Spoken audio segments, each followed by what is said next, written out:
Welcome back to another episode of Have You Heard? This podcast all about social media, marketing, influencer, paid, all of that good stuff here at the Social Shepherds. I'm joined by the lovely Adam Ward today, our business director here at the Social Shepherds, and I'm Jack Shepherd, one of the co-founders of the Social Shepherd. That's where the name sort of came around from, but I didn't choose it myself. Today, Adam, I wanted to chat to you all about sort of client services, client management, what tips that we'd share with people about how to manage and nurture those relationships, but also, I guess, the client services team within the agency. Why did that come around? How did that all happen? Well, first of all, thanks for Calling you describing lovely. me lovely. It's very nice of you. So client services, obviously, I suppose since you started really, you're always doing client services and client management. It's a core part, of the job. It's one of the, I would say, outside of delivering results, it's one of the reasons that you retain clients because you just build that relationship with them, and that's sort of a fundamental part of building trust, really understanding what you're going to deliver for clients because you know a bit more about what they want, their needs from a brand level, but also a personal level as well. So it's always part of any business, whatever you do. But I think for us, and for the Social Shepherd, I suppose probably over the last 12 months, certainly the 10 months or so I've been here, we've really sort of started to focus on it a bit more. Now, feel free to correct me if I'm wrong, because obviously it's your business. But I think the way I would describe it and have talked about it, certainly when we're introducing clients a bit more to why we're focusing on it now and bringing it more into the fold, but also when new joiners come into the business, or we're just generally speaking about the businesses. I think sort of 10, 12 months ago, Social Shepherd, obviously massive growth, rapid growth. And sort of when you're in that startup mentality, you're very much in a mindset of doing, work. It's a lot scrappier. Yeah, sure. It's scrappier. Work comes in, like we've talked about before many a time, sure, on podcasts and off podcasts as well, of, when you started this with Zoe, it's would do whatever, from probably website design and build right the way through to social. And even those first 3 years, not just for agencies, but generally across any startup business, you're still finding your feet and your niche and what you do. So therefore within that, you've got, just churn jobs, that just bring a bit of cash in here, that help facilitate this or whatever it may be. So, 12 months ago, we were probably still a bit in that startup mindset, which was we're just doing a lot of stuff. And all of a sudden, doing a lot of stuff started to grow more and more. And it can, it can get a bit chaotic or get a bit sort of scrappy. And so client services for us, I think, and certainly when I did, was that big talking point of, we probably didn't want to go down, I would say still don't want to go down that traditional sort of advertising, sort of advertising agency or just general agency route of that, like pure account management. Yeah. We really are trying to build a team very much so of client services and client management individuals who understand the entire business, understand what we offer, have an understanding of departments so they can be not experts in it necessarily, but certainly articulate. And support clients from that perspective, but also really streamline how we're working with clients directly, but also internally as well, and connecting the teams. And I think if you look at the business and the clients we have, we've got a client and accounts which sit across 3 or 4 departments. And that in itself needs management of execution of campaigns, projects, briefs, who's doing what, who's doing when. As great as I think we are in the business at communicating, it still needs somebody sort of controlling what's happening where and when, because that one lack of communication can really, knock something off track very quickly. And then it's, a real clamber to pull it back. So the importance and the reason why we've done it is purely down to streamlining the business. I think as we're growing, as we're getting bigger, as we're working with bigger clients, is to bring probably a sense of calmness and control, I would say, to the work we're doing day to day. Now, the output of that means, as I've touched on from one side internally, it really gives a focal point for how campaigns, projects, clients run on a daily, monthly basis. Having an individual who is aware and conscious of what's going on across all departments, where required in terms of that single account, or just what projects are happening at any given time. I mean, we produce so much content for our clients. You know, we are doing shoots for a few of them every week. You can't just leave that to 6 or 7 people running around trying to work out what's going on. So even in that sense of just having people there internally who are like, right, where are we up to? What's going on? What's the next step? Who needs to come in where? Accountability. Exactly. Yeah. And I think already we've seen a massive shift in how we work, and also a massive shift in, certainly at the beginning, you know, we're very early on in, it was Q1, looking at clients and how we work and that working process. They're also able to come in and be like, this just isn't working the best of its ability. We can optimize this process. So having someone specifically focusing on that internally, super valuable for us, for all the teams, but also I think as we grow and move forward. The flip side of that is clients. Very easy to have, I think we're probably quite lucky actually, certainly on the accounts that I sit across, there's sort of 1 or 2 main clients. I know we've got a few clients where there's 3 or 4 stakeholders across different bits of pieces of work. But even within that 1 or 2 main clients, but communicating with 3 or 4 different teams, this is happening over here, that's happening there. We're here with this project. There's a change to that project. Again, if you slip up on a bit of comms, or, you know, even if the comms are great, you have a really detached, potentially a really detached campaign or project that you're working on. So from a client perspective, bringing in a singular person or 1 or 2 people that manage that account gives them a focal point. Somebody who truly, understands their business, their objectives,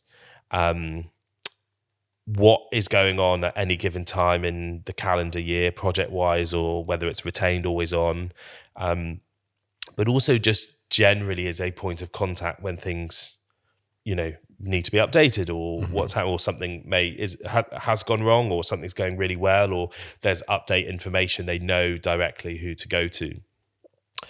The flip side is obviously our client services team, from our end, allows them, and also when we're managing that account, to just have a real insight into the process, the journey that we're on, where we're up to, an open form of communication with the wider team, but a real control in terms of singular project management that's going on, and someone pulling the strings, you know, a quarterback, as it were, or whatever title you want to give it, just that middle person individual that's able to help the client, but bring the right people in at the right time. So we're not having people being dragged in left, right, and center. It's just a super streamlined process. The result is ultimately, again, a very controlled environment, which allows, even though it's controlled, creativity and people to do their jobs to the best of their ability, and a client that really understands where they're up to, what's going on, and isn't going to get confused themselves with going to 5 or 6 different people. So across the board, introducing it now feels like the right time. I think certainly because of the shift in the business of moving into that scale up, the size of the clients we're working with, but also we're able to bring people in who really understand what it is to be a client services person, and that's key as well. Like I say, when you're doing 10 months ago, you have a lot of people who are very good at doing, and we have a lot of people who are very good at, they're very switched on, very clever in their, and very articulate and knowledgeable in their space. But client management, I'm trying to do, and also manage client, is very, they're two different skill sets.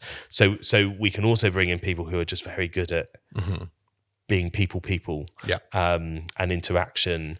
And our team and the individuals that we've brought in already are exactly the epitome of that. Very friendly, approachable, but controlled, organised. Certainly have an air about them when they walk into a room and something's not done. It's a bit like being a child, because that's my fault, and they're gonna sort of. But you need that. Yeah. You need that, and I think they also bring that element in a way to the clients as well, of accountability, of we need X, Y, and Z to happen at this time for us to be able to deliver what you're doing. Yeah. I think the other benefit of having those sort of specialist client services people is that they can aid, we obviously, for example, in paid media, where we don't have an account manager, your paid media manager is your account manager in effect. Well, that's the one you're having those comms with on a daily or weekly basis. They can really share their knowledge with that team and develop their skills in sort of that account management to make them even better. But it is, like you said, that doing, but also account management aspect are two different skills. What sort of skills do you look for in someone that's, wanting to be an account manager, or, get into it as a career, or someone that has got more experience? What are you looking for, would you say?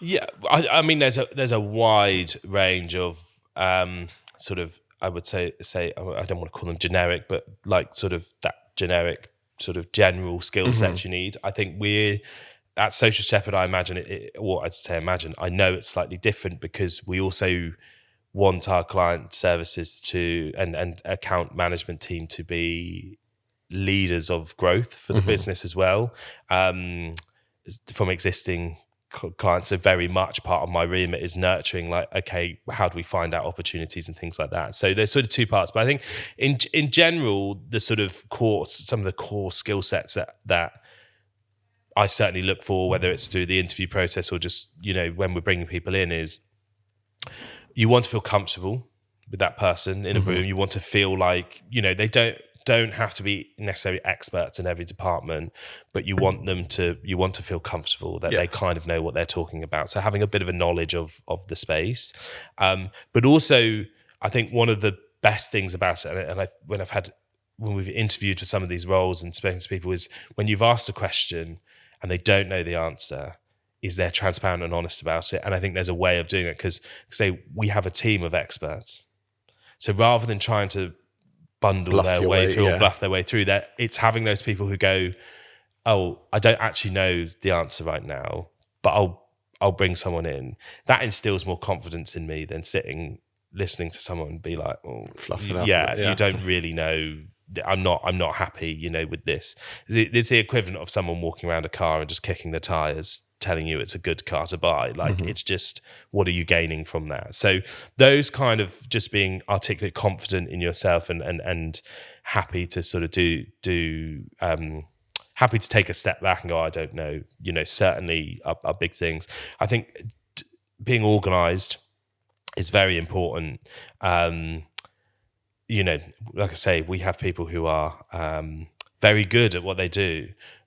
We have people who, in their different niches, different times required for different things. I'm sure the strategists and creators won't mind me saying, strategy and creative doesn't necessarily happen 9 to 5, but we work in an industry sometimes where we've got timelines and deadlines to meet. So the organization and management, time management process is super important, and organization just in general, because you are dealing with 3, 4, 5 projects at once. Sometimes you need to just be sort of very regimented in terms of delivering those things. And then sort of, I suppose, an extension of the first one, really, even in confidence, but being personable. I always describe the account side of things as you need to become your client's best friend.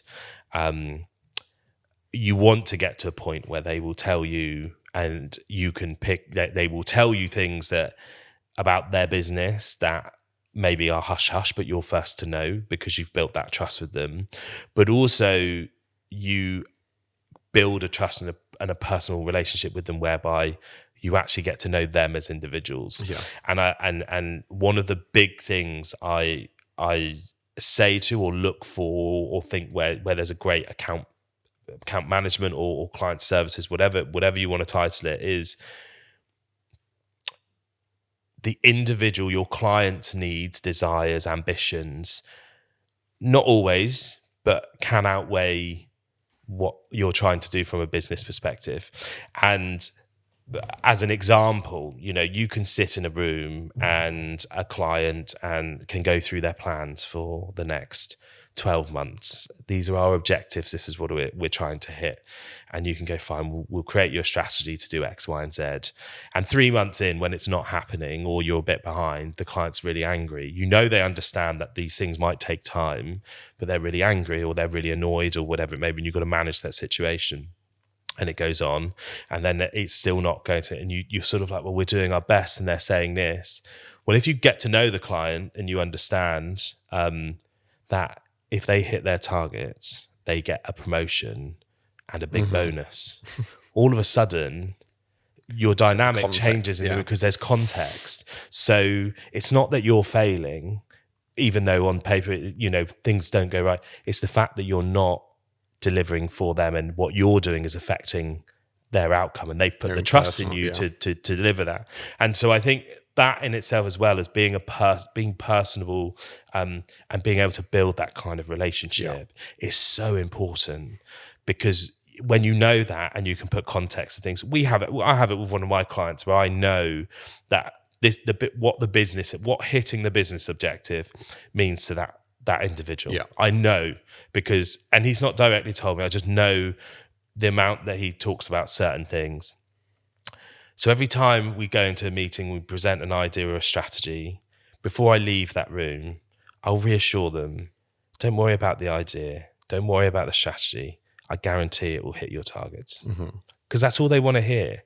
It doesn't matter how good the creative is sometimes or what you're doing. They just want to know the confidence that everything we've done here, whether you like it or not, will get you what you need to do. And so that's really important. From a social shepherd side, we want to have these people who are drivers of growth for the business. So I think that building that relationship is really important, but also the addition of having a bit of a commercial mindset is super important. And I think that helps when you understand, there's a lot of things we do internally around capacity and billing and, whatever it may be. They're super important to understand from that side, but also how you grow business. What that means to the top line, what it means when projects, how you identify an opportunity to upsell. Again, super important, because we want to give our client services team, account management team, the freedom and the opportunity to sort of learn outside of the day-to-day and gain skills and value of understanding what it is to run a business, what it is to take a business from 100k a year to £500,000, how you manage that, how you go through that journey with the client. So having a bit of a business sense or a desire to be business minded, I think is really important as well. Definitely. Going back onto that personable point, I always remember, I know Zoe remembers this as well, is one really key thing that Andy, our non-exec chairman, told us is, if you're going, because he's worked both agency side and brand side, and he said that one day that you're meeting up with your agency, it should be the day you're most looking forward to that week. Like, whether that's a monthly catch up, a quarterly review, you're going down to TikTok together, whatever it might be, that should be the day that you're looking forward to most that week, with your agency. And I think that really comes into that account management and building those relationships and building that, friendship in a way sometimes. And obviously you're probably not meeting up on the weekend all the times, but like, it's that like understanding, it's that ability to just get on super well with people. And I think that's where really hit home to us in the sort of earlier days, is when Andy sort of dropped that on us. Yeah, I couldn't agree more, because I think you're, there's a lot of businesses and stuff that will talk about, we don't have clients, we have friends, we're an extended team, and they throw all these words and things around. At the end of the day, you can sugarcoat it the way you want. They are clients, right? They're paying you for a service, but you can build a friendship. And I think that's such an important way to look at it. But God bless Andy, eh? But that is like, it should be the most exciting time. And even to the point where you might have bad news, or you're going into a meeting which is going to be difficult, which is going to happen at times, and you've got to be able to deal with that. But they may have like the solution to having this understanding how to do it. And if you break it down, there's always, once you build that relationship, it is like having a mate that you can be going on to have drinks with, because they've done something wrong or they've upset you, but full well after 10 minutes it's going to be the best night. You're going to have a laugh and you're going to have fun, and it's going to be great all round. It's that honesty, I guess. Yeah. Having those honest conversations that a friend can have with you as well. Yeah. Feels comfortable to do so. And, but I think going back to the original point of why it's so important is when you have a team of specialists and doers and skill sets and experts, it's a job in itself. And so relying on someone who is focused on organic social or paid or creative or influencer strategy to then go and be an account person is really hard, because it's hard to be able to deliver both of those things when you've really got to focus on building relationships. So for us, that is the reason you want to bring it in at this time, is to build that and introduce it and allow our teams to be experts and specialists and bring a serious level of knowledge and deliver great campaigns, but have people in there that can build that relationship and that trust. And that's a great place to wrap it up. But yeah, thank you very much for everyone listening, and obviously Adam for joining me today as well. But yeah, make sure to subscribe if you're watching us on YouTube, or obviously any of the podcast platforms as well. Please do follow along, as we've got plenty more to come, and hopefully Adam, you'll be joining me again soon.